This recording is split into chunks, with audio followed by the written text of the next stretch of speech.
அனைவருக்கும் எனது அன்பான வணக்கம். திருவள்ளுவர் இயற்றிய திருக்குறளில் பொருட்பால் அதிகாரம் 43 அறிவுடைமை 422வது குறள். சென்ற இடத்தால் செலவிடாது தீதொரீ நன்றின்பால் உய்ப்பதறிவு. மனத்தை அது போன போக்கில் போகவிடாமல் தடுத்து தீமைகளிலிருந்து விலக்கி நன்மையில் செல்ல விடுவதே அறிவாகும். 5 புலன்களின் வழி தம் தம் இஷ்டப்பட்டு போகும்படி செல்வது அறிவல்ல.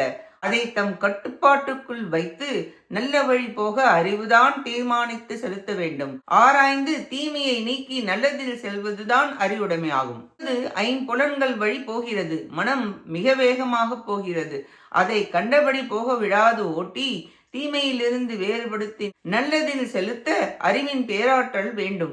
மனம் வழி சென்று கஷ்டப்படுவதை தடுக்கப்பட அறிவு பெற்றிருந்தால்தான் அந்த அறிவுடைமையால் தான் தீமை நீக்கி நல்லதை பெற முடியும்.